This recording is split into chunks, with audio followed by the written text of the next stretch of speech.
가게 사는 증시 각도기. 안녕하세요, 증시어때TV 시청자 여러분, 투자자 여러분, 도기말 여러분, 그리고 10만 금융전사 여러분 모두 반갑습니다. Thanks God, it's Friday. 네, 9월 12일 금요일 아침이 밝았습니다. 네, 주말에 어떤 계획을 갖고 계신가요? 저는 처음으로 항상 부산까지 가는 1000km를 탔는데 이번에는 서울에서 해남까지 가는 1000km 왕복을 타기로 했습니다. 그래서 내일 아침에 살짝 여러분을 만날 것 같고요. 그 다음에는 월요일 날은 아침에 여러분을 못 본다는 거 라이브로는 죽어도 못 봅니다. 네, 이해를 해주시기를 부탁드리겠습니다. 자, 오늘 장 한마디.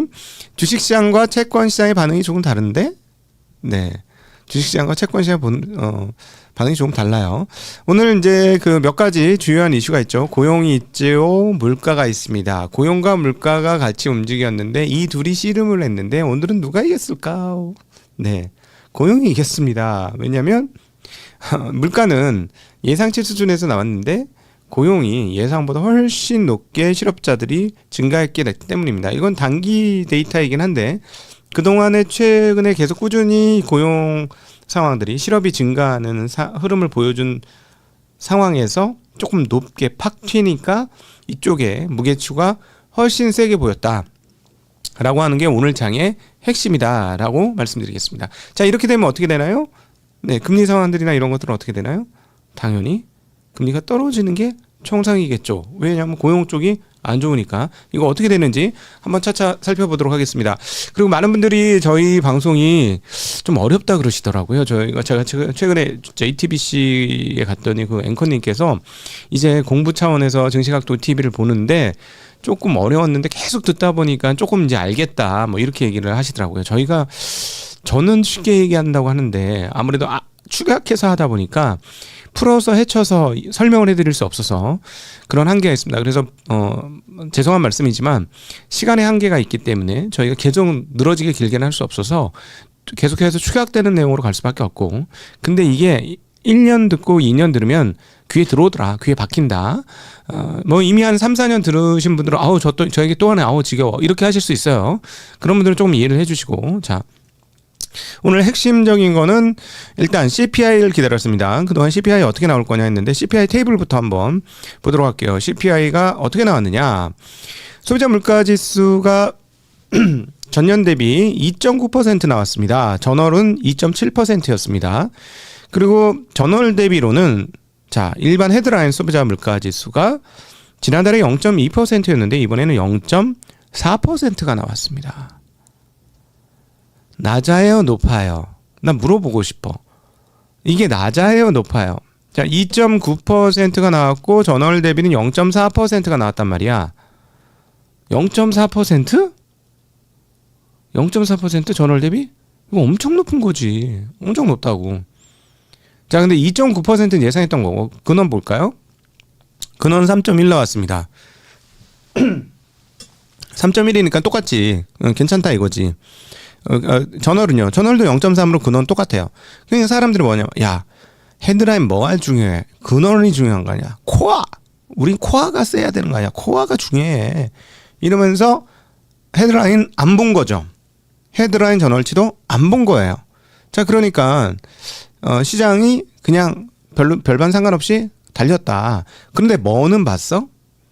야, 이거 봐라. 이거 뭐 우리 예상치 수준인데 고용 봐라 이렇게 된 거죠. 자, 소비자 물가지수 한번 흐름 볼까요? 차트로 한번 볼게요. 소비자 물가지수. 이게 뭔가 둔화되는 흐름이 보입니까, 여러분? 둔화되는 흐름이 이게? 아니지, 그죠? 아니 우리 그 이분빛 떨어져도 말은 바로 하라고. 지금 미국의 인플레이션이 낮으니 아니면 안정됐니? 라고 물어본다면 그런 것 같진 않은데? 라고 대답할 수밖에 없는 상황이죠. 이걸 보시면. 아니, 저 밑에 한번 이렇게 잠깐 2024년 후반에 이렇게 옆으로 기잖아요. 저게 괜찮아. 완화된 거지. 지금 이거는, 뭐 계속 이 상태로 가서 조금만 놓으면 전년 대비나 전월 대비는 확 떨어지긴 하겠네. 그러나 어쨌든 매우 가파르게 지금 올라가고 있다. 미국 여행 갔다 오신 분들이 항상 증언하고 뭐 유럽도 그렇지만 요즘에 물가 너무 비싸다라는 거 우리가 느낄 수 있습니다. 자, 그럼에도 불구하고 오늘은 시장이 뭐에 반응했냐? 신규 실업수당 청구자 수. 여기에 반응했죠. 사실 매주 나오는 거라 데이터 값의 중요성을 그냥 대충 비비고 넘어가는 대목이고 우리는 뭐 실업률을 훨씬 중요하게 보긴 하지만 실업률 단에서 가장 앞단에 있는 게 바로 이 신규 실업수당 청구자 수죠. 자, 얼마가 나왔어요? 23만 6천에서 웬걸? 26만 3천이 나왔네. 오, 많은 걸? 그죠? 오, 많은 걸? 많이 나왔습니다. 진짜로 많이 나왔어요. 이게 2021년 10월 이후로 최고로 나온 거예요. 굉장히 많이 나왔죠. 자, 사주 평균은 어떻습니까? 사주 평균 도 이제 완전히 늘어나고 있어. 23만이 24만이야. 야, 뭐 연속은 뭐 누적적으로 하는 거니까 그렇다는 치더라도 그쵸? 야, 이렇구나. 자, 그런데 오늘 시장은 어디에다 눈을 떴다? 물가는 안 봤지. 물가는 안 본 거죠. 물가는 안 보고 저거만 본 거죠. 신규 실업수당 청구자 수, 고용만 본 거죠. 자, 그러니까 어떤 일이 벌어지고 있느냐? 페드워치에서 지금 앞으로 이제 3번 남은 금리 그 전망에 대해서 어떻게 예상을 하고 있느냐? 자, 한번 볼게요. 얘들 지금 마음이 어떻게 바뀌었는지. 제일 오른쪽이 한 번 내리는 거예요. 이거는 뭐 지금 기정사실이니까 한 번 내리고 더 이상 동결한다는 의견은 없는 겁니다. 자, 두 번 13%예요. 아니, 이건 없는 거죠. 3번 81%, 4번까지 나왔어요. 그러니까 3번 중에 한 번은 50bp 내린다고 생각하는 사람조차 생겼으니, 자, 지금은 3번은 무조건 내린다. 그러니까 75bp 내린다고 생각하는 사람이 한 86% 정도 된다. 86%, 그렇죠. 86%가 넘는다. 이런 상황이에요. 지금 분위기 아시겠죠? 자, 분위기 아시겠죠? 자, 그런데 말입니다. 금리 테이블 볼게요. 요게 이제 뭔가 좀 이상한 거지, 여러분. 뭐가 좀 앞뒤가 안 맞아. 이게 지금 미국 금융시장을 읽는데 뭐가 앞뒤가 안 맞아. 자, 금리는요. 어때요, 여러분? 지금 우리가 앞에서 살펴본 그 페드워치 내용, 그 다음에 실업 내용, 그 다음에 실업을 집중하면서 야, 이거 이제 금리 떨어질 거야 라고 생각해서 주가가 오른 폭 생각해 보세요. 주가 오른 폭을 생각해 보면은 금리는 요거보단 조금 더 떨어졌어야 될 것 같지 않아? 그치? 요거보단 조금 더 떨어졌어야 될 것 같은데. 그래서 제가 오늘 모두에 주식시장하고 채권시장은 다른데, 그러니까 주식시장은 지금 흠껏 자기 눈에 보이기 좋은 거를 보고 가는 겁니다. 자, 그래서 제가 보기엔 이 상태면은 버블을 향해 가는 방향성을 타고 있고, 왜 이렇게 말씀드리냐면 지금은 AI는 버블은 아니죠. 주가는 버블은 아니죠. 설비 증설이 버블이죠. 제가 보기엔 설비 증설 경쟁이 버블인데 주가는 캐펙스하고 리턴이 나오고 그 다음에 몇몇 빅테크들은 뭐 20몇 배 정도 주가니까 이건 버블 아니에요. 버블 아니고 그냥 조금 비싼 애 정도 수준이야. 과열이라고 보기에도 몇몇 회사는 조금 어려워요. 그러니까 그런 상황 아닙니다. 그런데 금리가 떨어지게 되자 오늘은 어디가 올랐죠? 네, 이렇게 되면 러셀 2000 이 상대적으로 더 오를 수밖에 없는 거고, 또 하나 오늘은 다우가 올랐습니다. 다우가 올른 거는 금리가 떨어지게 되면 전통주들이 강세를 보여줄 것이다 라는 생각 때문에 그렇죠. 그래서 오늘 전통주들이 많이 포진된 다우가 좋았고 금융주가 좋았기 때문이고, 산업주, 정유주, 경기순환주 등이 강세를 나타내었습니다. 전통적으로 금리가 떨어지면 좋은 것들이 좋은 거죠. 그리고 오늘 기술주들에는 그럼 누가 제일 좋았을까? 빅테크들 중에서는 누가 제일 좋았을까? 네, 뻔하죠. 빅테크들 중에서는 역시나 테슬라가 제일 좋았죠. 그죠? 테슬라는 성장성 이슈로 먹고 가는 회사니까 그동안에 그 뭐 실적이나 이런 거 나올 때 계속 말씀드리잖아. 실적 나올 때 테슬라가 제일 위험할 때는 실적 발표할 때야. 실적 발표할 때가 제일 위험해, 테슬라는. 왜냐하면 실적이 없거든. 주가 대비 실적이 없는 겁니다. 냉정하게 얘기하자고 80배, 100배 나오면 그게 실적이 좋은 거냐고. PER 배수가 100배씩 나오는데 그럼 이익이 충분한 거냐? 그거 아니잖아. 80배 이상 나오고 이러면. 그죠? 근데 이거 엔비디아가 옛날에 80배였는데 엔비디아처럼 폭발적 매출이 증가할 거라고 생각하는 것 때문이잖아요. 근데 제가 보기에는 테슬라는 당분간 계속 그렇게 폭발적으로 증가하지 못할 것 같아요. 자동차가 갑자기 여기서 갑자기 그렇게 될까? 자동차는 그렇게 안 그러지. 그죠? 그 다음에 이제 로봇도 시간이 꽤 걸릴 것 같은데? 그래서 엔비디아하고는 좀 입장이 달라요. 입장이 다른데, 근데 뭐는 좋죠? 꿈은 좋아요. 꿈에서 탑먹은 회사죠. 이 회사보다 꿈이 좋은 회사는 없습니다. 그래서 꿈이 가장 뛰어난 회사이기 때문에 상당히 고공행진을 하는 거다라고 볼 수 있겠고, 자 여러분 근데 오늘 아까 다시 FMBG 한번 살짝 보고 올까요? 살짝 보고 올게요. 자 오늘 되게 재미난 건들이 있는데 보시면 어제 오라클 너무 많이 올랐으니까 장중에 40% 넘게 올랐으니까 오늘 좀 빠졌어요. 저건 뭐 애교로 봐줘야 되는 거니까 문제 없고, 자 브로드컴 빠지고 엔비디아 빠졌죠. AMD 빠졌어요. 자 이 세 개 업체는 뭐 하는 회사다? GPU 만드는 회사다. 그럼 반도체 다 빠졌어야 될 거 아니야. 자 근데 오른쪽에 보시면 MU 아주 많이 올랐죠? 7% 올랐죠? 자 요거가 지금 한국에 던지는 시사점이 많은 대목이니까 요거 하나 짚고 넘어갑니다. 자 지금 브로드컴의 등장 그리고 중국 업체들의 등장으로 인해서 경쟁이 조금 GPU가 심화될 것이다 라는 생각을 지금 하기 시작하는 거죠. 그러니까 경쟁이 심화될 거라고 생각하는 영역에서는 지금 뭔가 약간 뒷덜미를 잡힌 느낌이에요. 그러니까 브로드컴이 엔비디아를 잡아먹고, 그 다음 또 뭐 예를 들어 중국의 업체들 뭐에서 특별히 예를 들자면 그 어디야 알리바바 뭐 이런 쪽에서 저쪽의 성장률을 조금 흡입하고 뭐 이런 것들 아닌가 하는 생각이 아니 들 수가 없는 상황입니다. 자, 그 알리바바 주가 한번 보고 넘어갈게요. 알리바바 어제 폭등했습니다. 주가 요즘 미친 듯이 올라요. 벌써 어느덧 155달러에 ADR 기준으로. 야, 이거 110달러였는데 얼마 전에. 그쵸? 가파르게 올라갑니다, 여러분. 자, 경쟁자가 등장했다는 것들을 보여주는 주가 흐름이고요. 자, 그런데 여러분, 오늘 그런데 반도체 주식들이 큰 놈이 죽어서 그렇지 작은 놈들 엄청 좋았어. 장비주들 엄청 세게 갔고요. 그 다음에 아까 보셨던 마이크론 테크놀로지 엄청 세게 갔어요. 자, 왜 그랬습니까? 어제 것까지 다시 땡겨서 얘기하면 오라클이 5년 후에 지금보다 매출이 10배 이상 더 늘어난다 라고 얘기했잖아요. 지금 수주잔고 또 장난 아니고 보여줬고, 수주잔고 장난 아닌 걸로. 근데 10배, 수주잔고가 장난 아닌데 앞으로 5년간 10배 늘어난다니까 다 믿어지죠. 그런 상황이죠. 자, 그러면 지금 실제로 그 설비 증설이 어떻게 되고 있냐. 데이터 센터는 미친 듯이 뭔가를 하고 있다는 거지. 아직도 여전히. 그리고 그게 기업 단위로 넘어가고 있는 거고, 데이터 센터를 지어주는 부동산 리츠가 사상 최고가를 경신했습니다. 자, 이 말인즉슨 앞으로 계속 심어야 되는데, 근데 앞단, 그동안의 최고로 중요한 앞단, GPU 단에서는 지금 뭐가 벌어졌다? 경쟁이 눈에 포착되기 시작했다 라는 거고요. 그럼 뒷단은 어떻게 될까요? 뒷단. 자, 뒷단은 괜찮잖아. 그러니까는 막 리츠, 데이터 센터 리츠도 사상 최고가 가고, 그 다음에, 가동률 어떻게 되겠어요? 반도체 가동률. GPU 다 미친 듯이 만들어내는데, 엔비디아가 모자라서 딴 게 올라오는 건데, 그러니까 장비주들이 미친 듯이 올랐고, 그 다음 또 하나, 뭐가 모자르죠? 뭐가 쇼티지일까?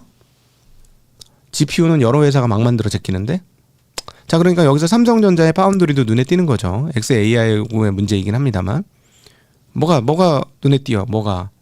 응? 대답 하세요. 저의 말에 대답을 하세요, 여러분. 인사는 나중에 하시고. 응? 네. HBM이 눈에 띄죠. 마이크론 테크놀로지로 보여드렸잖아. HBM이 눈에 띕니다. HBM 만드는 회사는 뭐 향후에 창신 메모리, 어제도 말씀드렸지만 창신 메모리가 올 수 있을지는 모르겠으나 시간 상당히 걸릴 거고요. 예. 자, 어제 대통령 기자회견은 조금 이따 그 인사하고 나서 말씀드리겠습니다. 오늘 그 메인 방송 끝나고 뒷단에 이야기 나누겠습니다. 자, 메모리는 만들 회사가 없어요. 예.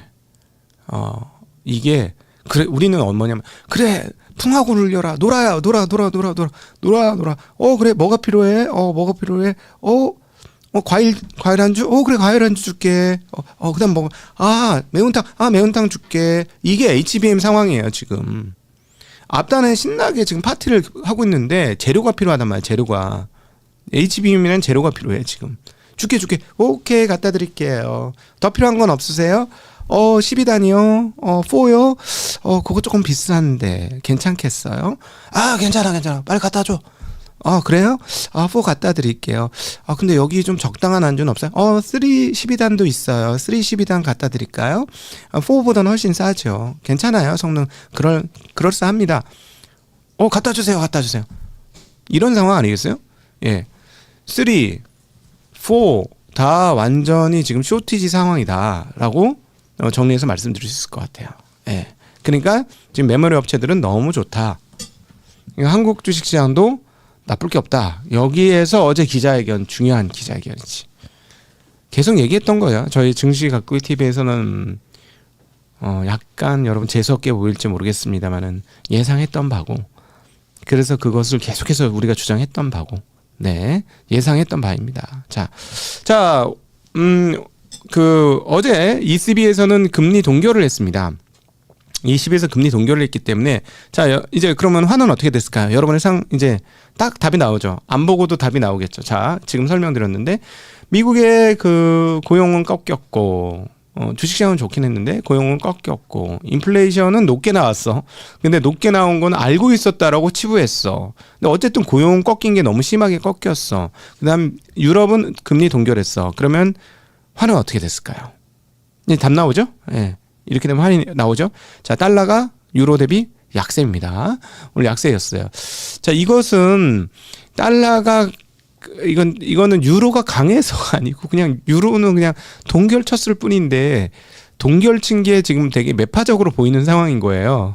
되게 웃겨. 그 사이에 지금 중국 위안화 7.11 갑니다, 여러분. 중국 주식 고공 행진이고요.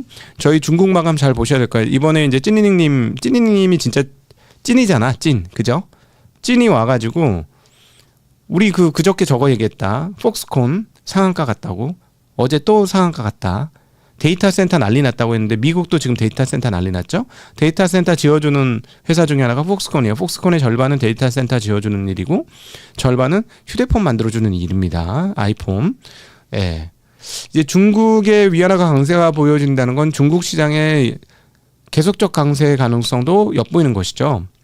그래서 저희 창립 회원분들 중에 중국 주식 갖고 계신 분들은 그냥 이빨 꽉 물고 들고 계시면 돼요. 지금은 조금 올라왔다고 팔 때는 아닌 것 같습니다. 여기도 이빨 꽉 무세요. 한국 주식도 움직이지 말라고 제가 말씀을 드렸습니다만은 창립 회원분들 조만간에 저희 계약 터지니까 조금만 참아주시고 주가 오른다고 엉덩이 들썩들썩 하시는 분 많으신데 참으세요. 아닙니다. 아직. 예, 여전히 아니에요. 그거 좀 기억을 해주셨으면 좋겠고 오늘 그 ECB 라가르트 총재 발언이 있었어요. 한번 볼게요. 경제는 회복력 있는 수요 영향의 성장세를 유지하고 있다. 그리고 제조업 서비스업 모두 성장세가 지속될 것을 시사하고 있다. 고용시장도 그 성장의 원인 중 하나인데 정부의 지출이 뒷받침되어야 한다라고 얘기했고 내년 성장 전망은 관세와 유로화 강세 등으로 불확실성이 작용 중이다라고 얘기했고요. 그다음에 이제 관세에 대한 불확실성은 좀 줄어들었다 과거보다. 근데 조금 더 시간이 필요하다라고 얘기했고 물가 추세는 2% 목표에 꾸준히 부합하고 있고 선행 지표들이 완만한 임금 상승세가 추가적으로 이어질 것을 시상하고 있다라고 얘기했고 그다음에 상하방의 리스크는 조금 더 균형을 찾아가고 있다라고 얘기했습니다. 근원 물가는 노동 비용 압력이 감소했고 유로화 강세 등으로 근원 물가에 대한 그 영향력은 둔화됐다. 그래도 물가에 관련된 불확실성은 약간 더 높은 편이다. 옛날보다는. 이렇게 얘기했습니다. 그리고 유로 강세가 계속되게 되면 물가는 하락할 것이다. 라는 이야기 했습니다. 네. 유로 강세인가? 네. 하여튼 네, 달러가 약세니까 유로 강세가 나온 거니까. 그리고 이번에 금리 결정은 만장일치로 동결을 결정했다라고 이야기했습니다. 여기는 이제 금리가 대출금리, 예금금리 이렇게 여러 개가 한꺼번에 각각 따로 떨어져서 나옵니다. 그리고 오늘 기업 뉴스 중에 오픈도어의 주가가 폭등을 했는데요. 사장 바꿨다는 소식 하나로 폭등했습니다. 소피파이에서 임원을 했던 카스 네자티안이라는 분이 CEO로 선임이 되면서 주가가 무려 80%, 79점 몇 %가 폭등을 했어요. 파라마운튼이 워너브라더스를 인수하겠다고 했습니다. 그래서 워너브라더스의 주가가 29% 폭등을 했고요. 근데 파라마운트도 16%나 급등하는 재미난 뉴스가 있었습니다. 네, 요렇게 정도로 정리하면 되겠네요. 네. 여러분이 궁금하신 어제 대통령 기자회견에 대한 증시각도기 TV의 이야기는 네. 본방이 끝나고 여러분들과 함께 이야기하면서 나누도록 하겠습니다. 오늘도 함께 해주셔서 진심으로 감사합니다. 안녕.